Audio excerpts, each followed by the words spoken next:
बेटा चलो देखते हैं क्या पढ़ने वाले हैं आज। मैं आपको कल बना रहे थे हम लोग एनर्जी लेवल डायग्राम ना, वो हो गया था। उसी से मिलता जुलता एक और क्वेश्चन आता है जिसको हम बॉन्ड ऑर्डर बोलते हैं।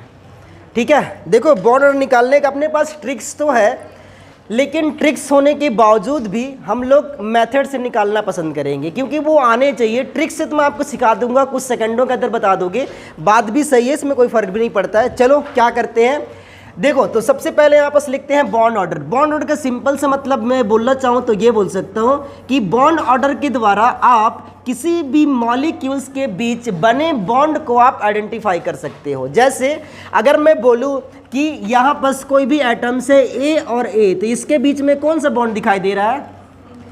सिंगल ना। इसका मतलब इसका बॉन्ड ऑर्डर कितना आ जाएगा? 1। अगर यहाँ पर ए और बी के बीच में अगर डबल बॉन्ड होगा तो इसको बोल देंगे बॉन्ड ऑर्डर 2 है। तो बॉन्ड ऑर्डर का मतलब ये नहीं है कि यही होता है, लेकिन ये भी बोल सकते हैं कि अगर बॉन्ड ऑर्डर का मान आएगा 1 तो बोल देंगे कि दोनों एटम के बीच में सिंगल बॉन्ड पाया जाएगा। अगर उनकी वैल्यू आ जाती है 2 तो बोल देंगे डबल बॉन्ड पाया जाता है। लेकिन अगर वो ना फैक्टर में आते, क्या बोलते हैं, सॉरी, उसकी वैल्यू इंटीगर ना करके वो फ्रैक्शन में आता है। फ्रैक्शन को हिंदी में क्या बोलते हैं? प्रभाज, मतलब बटा में 1/2, 2/3 ऐसे कुछ आता है ना। अगर इसमें आएगा तो समझ जाना वो चार्ज मॉलिक्यूल्स हो सकते हैं। तो सबसे पहले मैं यहाँ पर बॉन्ड ऑर्डर निकालता हूँ। और बॉन्ड ऑर्डर का मतलब क्या है, पहली बात स्क्रीन से बाहर जा रहा है इसलिए मैं इधर करूँगा और फिर से पढ़ाऊँगा। ठीक है, हाँ बेटा देखो इस बॉन्ड ऑर्डर का मतलब वो यहाँ पर लिखते हैं कि bond order is equal to होता है number of electron in bonding molecular orbital and number of electron in anti bonding molecular orbital. तो मैं शॉर्ट में लिख रहा हूँ number of electron in bonding molecular orbital minus number of electron in anti bonding molecular orbital divided by 2। जहाँ पर अगर आपको डाउट लगे तो आप लिख सकते हो कि NB का मतलब है बॉन्डिंग मॉलिक्यूलर ऑर्बिटल में उपस्थित इलेक्ट्रॉन्स की संख्या। तो लिखेंगे जरा, तो लिख लेता हूं यहां पर bonding molecular orbital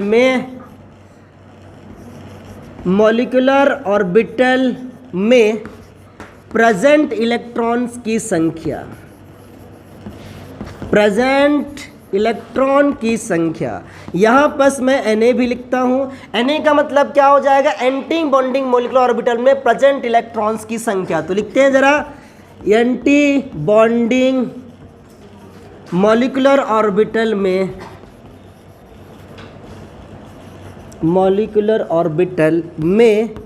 present electron की संख्या। जरा इसे कॉपी करो, उसके बाद आपको निकाल के दिखाते हैं। ये बहुत काम का चीज़ें हैं, साथ ही साथ इसके द्वारा और भी मैं कुछ बताने वाला होऊंगा, लेकिन पहले तो इसे आप कॉपी कर लो भाई। आगे यहाँ पर इसको मैं थोड़ा रफ करता हूँ और इसी ऑर्गल एनर्जी नहीं, सॉरी ऑर्गल बोलता हूँ, बार बार मैं ऑर्गल एनर्जी लेवल डायग्राम की बोल रहा हूँ। जो हमने कल एनर्जी लेवल डायग्राम बनाया था, उस एनर्जी लेवल डायग्राम के हेल्प से हम इसकी मैग्नेटिक प्रॉपर्टी भी आइडेंटिफाई कर सकते हैं। देखिएगा कैसे, तो चेक करते हैं क्या करना है। देखो सबसे पहले हम एनर्जी लेवल डायग्राम बनाएंगे और एनर्जी लेवल डायग्राम बनाने के बाद उसमें चेक करेंगे कि इलेक्ट्रॉन्स सारे के सारे पेयर्ड हैं या फिर उस ऑर्बिटल्स में कोई भी इलेक्ट्रॉन्स अनपेयर्ड हैं। तो इसी बेस पर हम बता पाएंगे कि वो पैरामैग्नेटिक होगा या डायमैग्नेटिक होगा। इसका मतलब मैं ये बताना चाह रहा हूँ कि मॉलिक्यूल्स की जो मैग्नेटिक प्रॉपर्टीज है, उसकी चुंबकीय गुण होगा, उसको हम लोग 2 टाइप में डिवाइड करेंगे। एक को मैं बोलूँगा पैरामैग्नेटिक, हिंदी में बोलूँ तो अनुचुंबकीय, पर मैं यहाँ पर इंग्लिश में लिख रहा हूँ पैरामैग्नेटिक। और दूसरा इसका नेचर हो सकता है डायामैग्नेटिक। कोई प्रॉब्लम नहीं है भाई। देखो क्या बोलेंगे, पैरामैग्नेटिक को हम लोग हिंदी में बोल देते हैं अनुचुंबकीय, तो आप ध्यान देना क्योंकि क्वेश्चन यही पूछ लेगा, अनुचुंबकीय, और इसको बोलते हैं प्रतिचुंबकीय। दोनों का मीनिंग तो अलग अलग है, पर मैं थोड़ा सा आपको डिफाइन करवा देता हूं कि इन दोनों का मतलब क्या है। क्या करना बेटा, ऐसा कोई भी सबस्टेंसेस अगर मैं उसको किसी एक्सटर्नल मैग्नेटिक फील्ड में रख दूं, एक्सटर्नल का मतलब क्या कि भाई ऐसा एक सबस्टेंसेस है कोई भी, और इसको मैं कहाँ ले जा रहा हूँ, जहाँ पर चुंबकीय क्षेत्र है। जैसे ये मान के चल रहा हूँ कि ये मेरा मैग्नेटिक फील्ड है, तो मैं लिख दिया यहाँ पर ये मैग्नेटिक फील्ड है और इस मैग्नेटिक फील्ड को मैंने इस वस्तु मैग्नेटिक फील्ड के अंदर में मैंने क्या किया, इस सबस्टेंस को प्लेस कर दिया, रख दिया है। अगर ये सबस्टेंसेस इसके द्वारा अट्रैक्ट होंगे तो समझ जाना इनकी नेचर होगी पैरामैग्नेटिक। कब की बात है, जब ये एक्सटर्नल मैग्नेटिक फील्ड से अट्रैक्ट होंगे। लेकिन ये भी तो हो सकता है कि अट्रैक्ट ना हो, क्योंकि आप मैग्नेट के अंदर में देखोगे, आप दो मैग्नेटों को एक दूसरे के क्लोज लाओगे तो एक साइड रिपल अट्रैक्शन होगा, लेकिन इसको सेम रहने दो, इसको घुमा दो थोड़ा। जैसे आप घुमाओगे तो क्या पाओगे कि यहाँ से रिफ्लेक्शन होना शुरू हो जाता है, मतलब अट्रैक्ट नहीं होते, वो दूर जाना पसंद करते हैं। तो दो ही कंडीशन हो सकता है कि अगर मैं इस सबस्टेंस को इस एक्सटर्नल मैग्नेटिक फील्ड के अंदर में प्लेस करूंगा तो या तो सबस्टेंस अट्रैक्ट होंगे, अगर अट्रैक्ट होंगे तो इनकी नेचर को बोल देंगे ये पैरामैग्नेटिक नेचर का होता है। लेकिन अगर ये एक्सटर्नल मैग्नेटिक फील्ड के द्वारा रिपेल होते हैं, मतलब अट्रैक्ट नहीं होते हैं, तो उनकी नेचर को हम लोग बोल देंगे डायामैग्नेटिक। इसका मतलब क्या समझ में आया, इसका मुझे ये समझ में आ गया कि पैरामैग्नेटिक में अट्रैक्शन होगा और डायामैग्नेटिक के अंदर में रिपल्सन होगा। बहुत अच्छी बात है बेटा। देखो हम लोग चेक कैसे करेंगे, हम लोग ये चेक करेंगे कि अगर उसमें क्या बनाए थे कल, एनर्जी लेवल डायग्राम के अंदर में कोई भी अनपेयर्ड इलेक्ट्रॉन्स आ जाएगा, जिसको हम लोग बोलते हैं अयुग्मित इलेक्ट्रॉन्स या अनपेयर्ड इलेक्ट्रॉन्स, अगर उसमें प्रेजेंट हो जाए तो उसकी नेचर को हम लोग बोलेंगे पैरामैग्नेटिक। लेकिन अगर उसमें कोई भी अनपेयर्ड इलेक्ट्रॉन्स ना आए, मतलब सारे के सारे इलेक्ट्रॉन्स या तो पेयर्ड हो या नो अनपेयर्ड हो, तो क्या लिखूं मैं, नो अनपेयर्ड। इसका मतलब क्या बेटा, उसमें कौनो अनपेयर्ड नहीं है, मतलब सारे के सारे इलेक्ट्रॉन्स क्या हैं, और करके लिख दे रहा हूं ये पेयर्ड है। और अगर उनके पास पेयर्ड इलेक्ट्रॉन्स होंगे तो बोल दीजिएगा कि उनकी नेचर डायामैग्नेटिक होगी। क्लियर है? चलो भाई एक बार कॉपी करो, फिर आपको एक डायग्राम बना के दिखाऊंगा मैं कि उसकी नेचर कैसे होगी। मतलब एक मॉलिक्यूल्स लेंगे, उसका एनर्जी लेवल डायग्राम बनाएंगे, एनर्जी लेवल डायग्राम निकालने के बाद उसका मैं बता दूंगा कि वो नेचर कौन सा होगी, बॉन्ड ऑर्डर कैसे निकालेंगे, उसके बाद आपको होमवर्क दे दी जाएगी। रफ कर रहे हैं, देखो क्या करने वाले होंगे, जिन्होंने लिखा है वो लिख लो, तब तक मैं धीरे धीरे कॉपी कर रहा हूँ, रफ कर रहा हूँ, और यहाँ उसके बाद दिख भी जाएगा, नहीं तो बगल वाले से देख लो आप लोग। चलिएगा ध्यान से देखो भाई, इधर काम की बात पर आते हैं। काम की बात क्या है, देखो हम किसका बनाए थे, N2 का बनाए थे ना। अब वो क्वेश्चन पूछता है कि O2 का एनर्जी लेवल डायग्राम बनाओ या बोल देगा आणविक कक्षक डायग्राम बनाओ, ठीक है, मॉलिक्यूलर ऑर्बिटल डायग्राम बनाओ। वही बोल सकता है कि इसकी नेचर पर आइडेंटिफाई करो कि पैरामैग्नेटिक डायमैग्नेटिक है, और ये भी बोल सकता है इसकी बॉन्ड ऑर्डर क्या है। तो सारा के सारा तीनों चीज इसी डायग्राम के द्वारा निकालते हैं। मैं ले रहा हूं O2 का, तो सबसे पहले क्या करते थे बता दो जरा। O2 एटॉमिक नंबर कितना होता है, एटॉमिक नंबर ऑक्सीजन का 8 कितने इलेक्ट्रॉन्स हो जाएंगे, 16 इलेक्ट्रॉन। और अगर 16 इलेक्ट्रॉन्स आ जाएंगे तो केस नंबर 1 या केस नंबर 2, केस नंबर 2 ना। तो पहले बता देते हैं, ऑक्सीजन लिखते हैं भाई यहाँ पर electronic configuration 1s2 2s2 2p4। दूसरे ऑक्सीजन का भी सेम होगा 1s2 2s2 2p4। बात को मानते हो? अच्छा, पहले सारे के सारे ऑर्बिटल इन्वॉल्व होंगे, 1s का 1s के साथ करते हैं, देखते हैं। एक बार तो बनेगा नहीं तो हम 2 बार लाइन बनाएंगे, इसलिए मैं यहाँ से स्टार्ट करता हूँ, देखते हैं कैसे। मैं यहाँ पर 1s लिख रहा हूँ, ये दूसरे ऑक्सीजन का 1s है तो आप लिख डालो। इसको हम एटॉमिक ऑर्बिटल बोला करते थे बचपन में। अच्छा, ये क्या बनता था, सिग्मा 1s, उसके बाद सिग्मा स्टार 1s। बात को मानते हो? कितने इलेक्ट्रॉन्स हैं, तो कितने बन जाएंगे, हो गया 1 2 3 4। उसके बाद कौन सा बना डालूं? चलो ठीक है। इसको क्या बोला करते थे, सिग्मा 2s। इसको कोई प्रॉब्लम नहीं है। अच्छा, कितने इलेक्ट्रॉन्स, 1 2 3 4 हो गए भाई, बहुत अच्छी बात है। आगे चलते हैं, आगे अब हम यहाँ पर प्रॉब्लम में आते हैं। यही हमको प्रॉब्लम करती है, एस में तो प्रॉब्लम है नहीं है, पी में। बताओ केस 2 के अंदर में पहले क्या बना था, सिग्मा या पाई? अच्छा, तो मैं देखो आपको बनाना कहाँ है बेटा, इसको ऊपर, लेकिन मेरे पास जगह नहीं है इसलिए बगल में बना रहा हूँ। ठीक है, थोड़ा और इधर बनाते हैं ताकि स्पेस में आ जाए, हमारी स्क्रीन पे भी आने चाहिए, वो भी ज़रूरी है। कुछ इस तरह से भाई देखो, इसको और पास बनाया जा सकता है, इतना पास में बना लेता हूँ इस तरह से। कितने इलेक्ट्रॉन्स हैं? 4। ऐसे बना लूँ 1 2 3 4। पहले सिग्मा है ना, कंफर्म? क्या बोल के रखा हूँ मैं? Sigma 2pz। अच्छा, यहीं से कल एल की क्वेश्चन पूछी तो बता रहा हूँ क्या पूछी थे। पाई 2px होगा एंड पाई 2py होगा। उसके बाद आगे चलते हैं, यहाँ पर क्या था बेटा? पाई 2p पाई स्टार 2px, फिर पाई स्टार 2py, और सबसे ऊपर में रहा होगा क्या? Sigma star 2pz। ठीक है। अच्छा, बहुत बच्चों का कहना ये था कि z ही सिग्मा बॉन्ड का फॉर्मेशन करता है। क्या? ऐसा नहीं है, आप चाहो तो x भी लिख सकते हैं, लेकिन एक ऑर्बिटल ऐसे होगा जो कि सिग्मा बॉन्ड में पार्टिसिपेट करे, बाकी दो बाई बॉन्ड में। मैं जैसे आपको बताया था कि p ऑर्बिटल्स होते हैं, जैसे उस दिन बताया था ना कि p ऑर्बिटल ऐसे मान लो आप, फिर ऐसे मान लो आप, फिर ऐसे मान लो। अगर आप x इसको मान रहे हो, y इसको मान रहे हो, z इसको मान रहे हो, तो कोई दिक्कत नहीं है। आप कहाँ से देख रहे हो? अपने साइड से। आप क्या करो, इसको घुमा दो या आप घूम जाओ। यहाँ पर देखेंगे तो बताओ, अगर इधर से आप देखोगे, मतलब मेरे राइट हैंड साइड से, तो अब आपको कौन से दिखेगा? x, ये वाली, y और ये z। एक्सिस चेंज हुआ क्या? इसका मतलब आपका देखने के तरीका के ऊपर डिपेंड करता है कि आप किसको x मान रहे हो, किसको y और किसको z। हो सकता है बुक्स के अंदर में ये z ना दे हो, यहाँ पर x दे, पर एक ऑर्बिटल जरूर होगा जो सिग्मा होगा, बाकी दो पाई होंगे। ये बात आप ध्यान रखिएगा। 18 के बाद में सबसे पहले हम सिग्मा को ही भरेंगे, उसके बाद हम पाई को भरेंगे।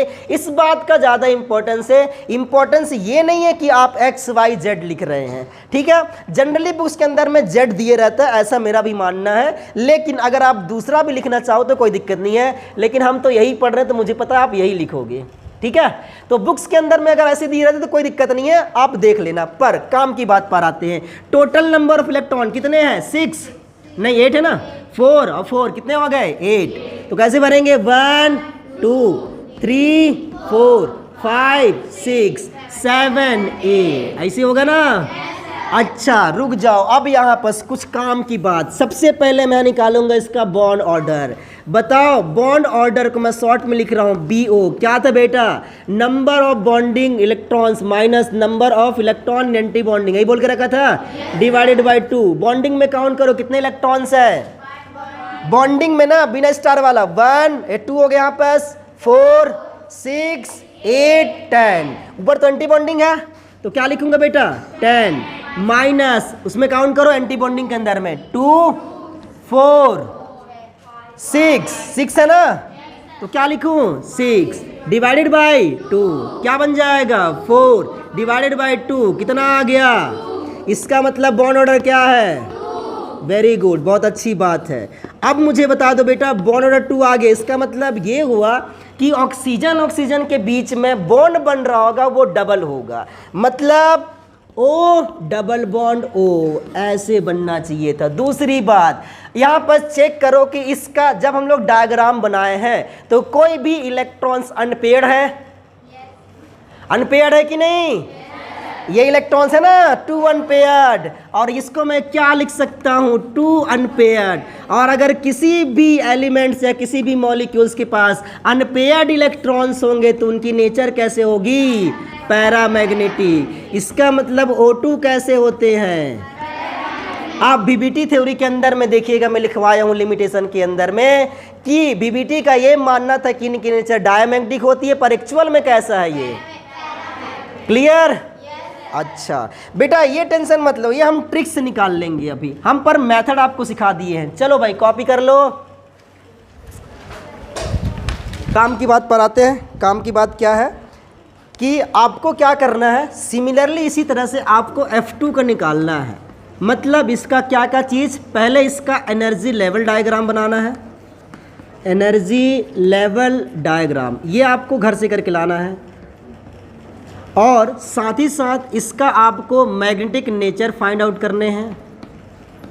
मैग्नेटिक प्रॉपर्टीज़ या मैग्नेटिक नेचर बोल सकते हो। और उसके बाद थर्ड इसका निकालना है बॉन्ड ऑर्डर। लेकिन उससे पहले आपको मैं एक ट्रिक बता देता हूं कि बॉन्ड ऑर्डर आप कैसे आइडेंटिफाई करोगे। सिंपल सा मेथड है, ठीक है। देखो क्या करते हैं बेटा, आपको इसके लिए गिनती आने चाहिए भाई। गिनती तो सबको आती होगी ना। गिनती मतलब काउंटिंग होता है, जिसको काउंटिंग आता है वो बॉन्ड रेट तुरंत निकाल देगा वैसी। हाँ, आपको निकालना सही है, वैसे बता ही पाओगे, लेकिन तरीका क्या है देखो। पहले आप 14 लिखना है, यहाँ से 14 से रिवर्स करते जाओ, मतलब 14 के पहले क्या आता है 12, उसके बाद 11, 10, 9, 8 एक्सेट्रा। ठीक है, इधर कितना आ जाएगा 15, 16, 17, 18 और यहाँ पर 19 एक्सेट्रा। ठीक है बेटा, आपको क्या करना है कि 3.0 यहाँ लिखना है। अब आपको 0.5 कम करते जाना है, मतलब कि 3 में से आप 0.5 कम करोगे, कितना आंसर आएगा 2.5 आएगा ना। इसका मतलब 2.5 इसमें कम करो, कितना आ जाएगा 2.0, फिर 1.5, फिर 1.0, 0.5, उसके बाद आ जाएगा 0। उसके बाद आपको ज़रूरत ही नहीं पड़ेगी। सबसे पहली बात, आगे चलते हैं। 3.0 के बाद क्या आ जाएगा 2.5 ना बेटा, आपको कम करते जाना है दोनों साइड। 2.5 रिपीट कर दो, इसको सेम रिपीट करना है, कितना आ जाएगा 1.0 और यहाँ पर 0.5, 20 में कितना हो जाएगा 0.0। तो अब देखो क्या करना है, ऊपर में जो लिखा हूँ ये वाला, ये है बेटा नंबर ऑफ इलेक्ट्रॉन, ठीक है, और ये जो मैं नीचे लिखा हूँ ये है इसका बॉन्ड ऑर्डर।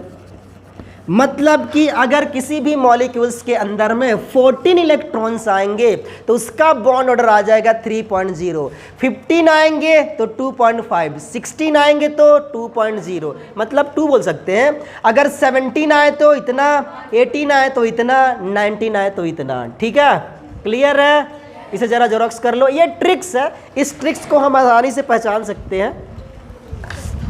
हाँ भाई, नेक्स्ट हेडिंग डालो, हाइड्रोजन बॉन्डिंग। नेक्स्ट चैप्टर नहीं है, इसी चैप्टर का है नेक्स्ट हेडिंग, जिसको हम लोग बोलेंगे एच बॉन्डिंग। बहुत ही इंपॉर्टेंट क्वेश्चन है और इसको हम लोग फुल फॉर्म में बोलेंगे हाइड्रोजन बॉन्डिंग।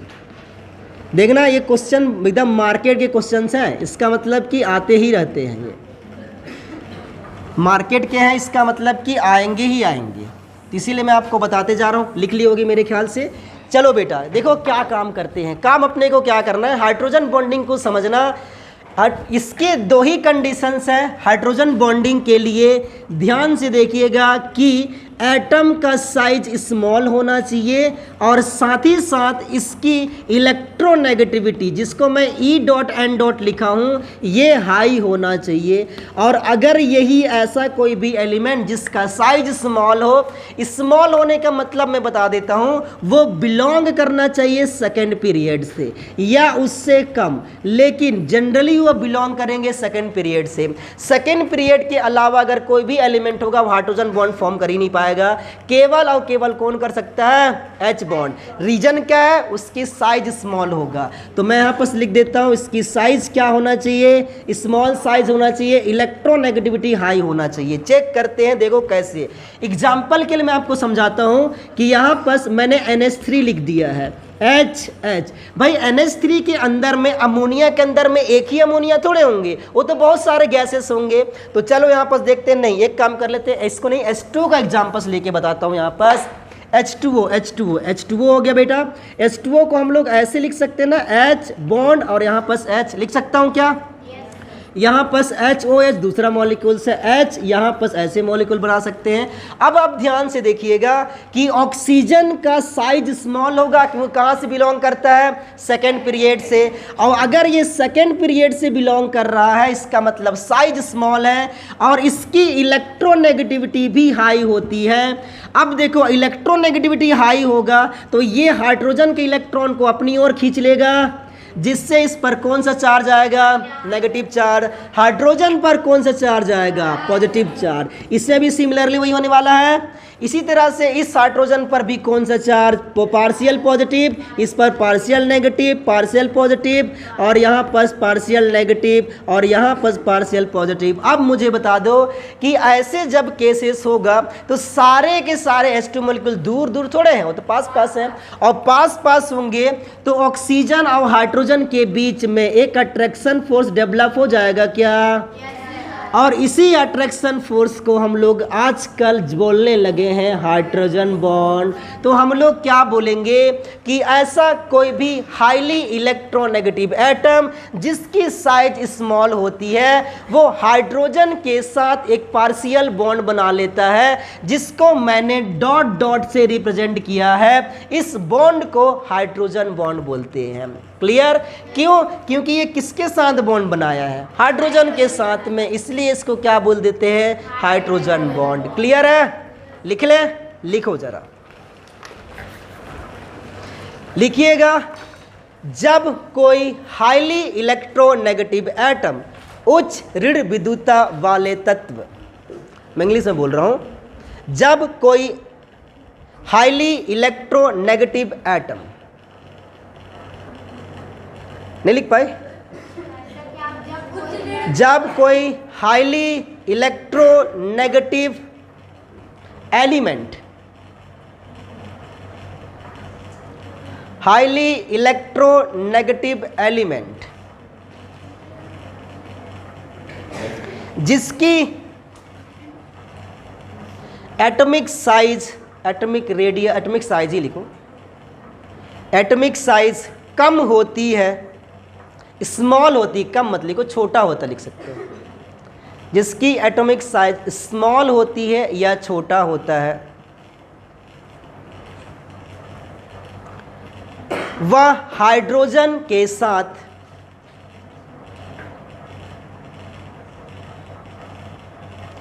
एक बॉन्ड बना लेता है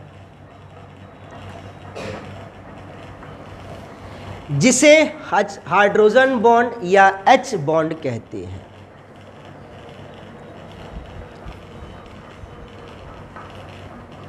हाँ बेटा, हाइड्रोजन बॉन्ड को जनरली बुक्स के अंदर में ऐसे शो करता है, ऐसे डॉट डॉट करके, ऐसे ऐसे ऐसे। तो क्या लिखोगे? इसे जनरली लिखो, इसे जनरली डॉट डॉट डॉट से रिप्रेजेंट किया जाता है। लिखना नहीं है, डॉट बनाने हैं भाई, ठीक है? बिंदु रेखित संरचना बोल सकते हो आप, से दर्शाया जाता है। जरा कॉपी करो, रुक जाओ। अब ये तो क्लियर है ना? अच्छा, लिख लो।